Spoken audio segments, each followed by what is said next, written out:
Welcome to Let's Talk Money, where we discuss practical strategies to help you take control of your finances, build wealth, and create a stronger future for yourself and your family.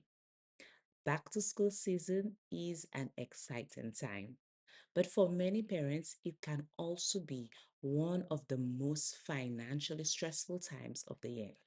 Some parents apply for bursaries and receive them. Others apply but are unsuccessful.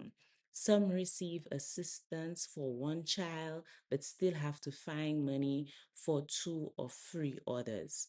And some bursaries only cover school fees or books, leaving parents to find money for uniforms, books, shoes, bags, lunch kits, and school supplies.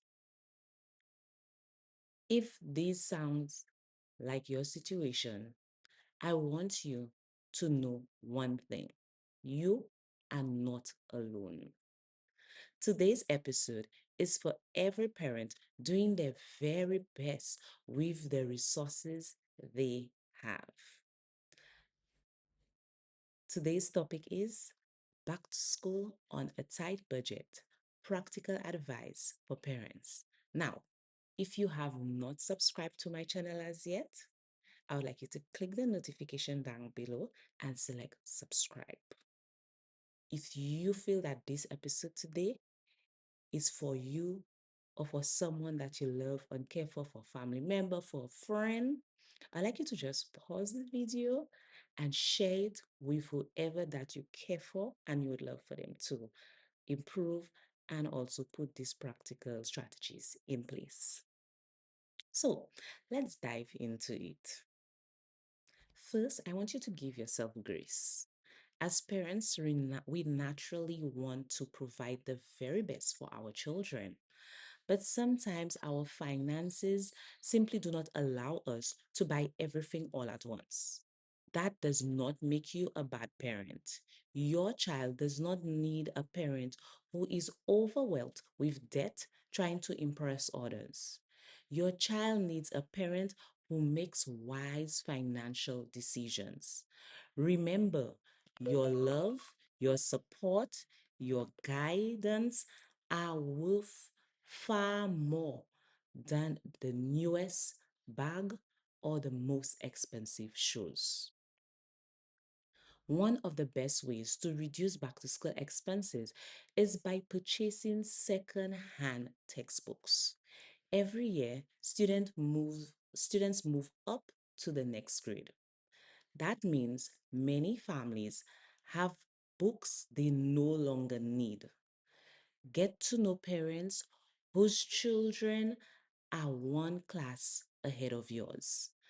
Many are happy to sell their books at a much lower price than buying new. Then, when your child moves up to the next grade, pass that blessing on. Sell your child's book to parents whose child are entering that class. Everyone benefits. This is not just saving money, it is building a community that helps one another. Another thing you may want to look at, we have a lot of situations where sometimes the books are on the book list, but the teachers never use it. Before going out to purchase the books, whichever teacher that will be responsible for your child in the new class, you can always have a little chat with them and go through the book list with them and be like, Miss or Sir, are you all sure you'll be using all of these textbooks? Some teachers are honest and they would tell you that, hey, we really don't use that book at all, so you don't need to buy it. That will save you the expense of having to go and buy a book, which will really not be used in school. So you want to work together with parents, work together with teachers. You do not have to do everything alone. Work together with other parents. Partner with another parent. For example, perhaps one parent buy the multi-pack of pens, you buy the multi-pack of pencils, then share them. So you would share them equally. The same can be done with coloring pencil, glue sticks, erasers, rulers, notebooks sold in multi-packs. Working together reduce costs for both families. Sometimes the smartest financial decision is collaboration. Buy the essentials first. One mistake many parents make is believing they must purchase everything in one shopping trip. You don't. If there are 8 or 6 weeks before school opens, that gives you 8 or 6 weeks to prepare. So start with the essentials. For example, let's say we're doing 6 weeks. Week one, you can look at the books. Week two, uniforms. Week three, school supplies. Week four, shoes. Week five, school bag. Week six, lunch kits, or any other remaining items, you leave it towards the end.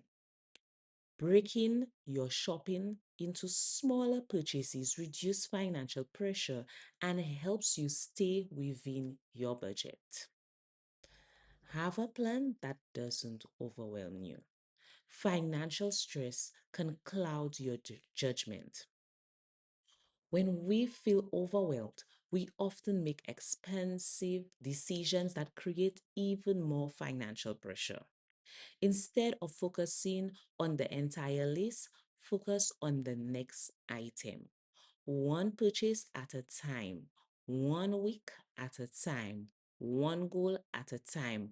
A good financial plan reduces stress because it turns one large problem into several smaller, manageable steps. Reuse what you already have. One of the easiest ways to save money is by using what you already own. Ask yourself, is the school bag still in good condition? Can the lunch bag be washed and reused? Does the water bottle still work? Can the geometry set be used again? Can the pencil case be cleaned? If it isn't broken, don't replace it simply because everyone else is buying something new. No, don't do this. A clean school bag can look almost new. A wash lunch bag works just as well. Remember, there is nothing wrong with being wise with your money. Take care of what you buy. One of the greatest financial lessons we can teach our children is stewardship. Teach them to care for their uniforms, their shoes, their school bags, their lunch bags, their books. When children learn to respect their belongings, those items last much longer. A well cared for uniform may last 2 school years or more. A school bag can afford, a school bag often lasts several years with proper care. Looking after what you have is a wealth building habit. Note, education is more important than appearance. Children sometimes believe they need the newest bag or the latest lunch kit because their friends have one. This is an opportunity to teach an important lesson. Explain that education is far more important than appearance. The goal of going to school is to learn, grow, and prepare for the future, not to compete over who has the newest backpack. Confidence comes from character, not from brand name. You don't always need to replace everything every year. Replace items strategically. If your child has taken good care of their uniforms, perhaps you only need to purchase one new uniform instead of several. If the shoes are still in excellent condition, keep using them. If the school bag is still strong, clean it and continue using it. Replacing items only when necessary can save hundreds of dollars over several years. Do your best and trust God. As parents, we often place tremendous pressure on ourselves. But remember, you do not have to do everything perfectly. Do your very best with what you have, plan wisely, budget carefully, make thoughtful decisions, then trust God with the rest. Your child needs your love, encouragement, and support far more than expensive school supplies. Many people think building wealth begins when you start investing. Building wealth starts with wise decisions. But wealth often begins with small everyday choices.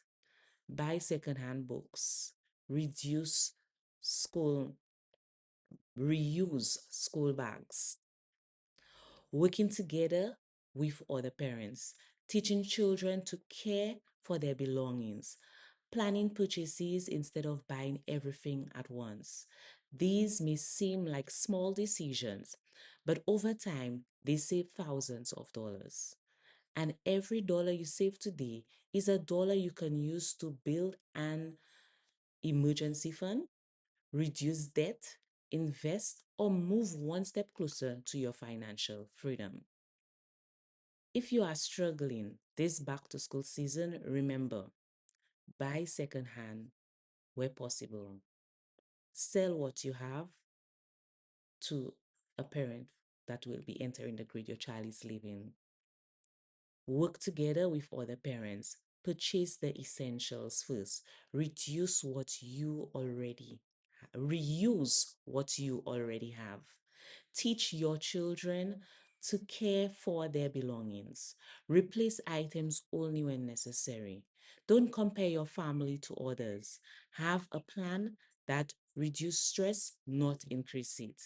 Most importantly, remember this: your child's success will never be determined by how expensive their school supplies are.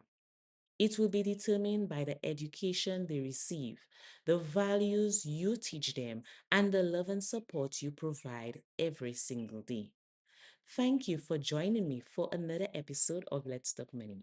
And until next time, practice gratitude, choose contentment, walk in faith, live with discipline, plan, organize, budget. Until next time, bye.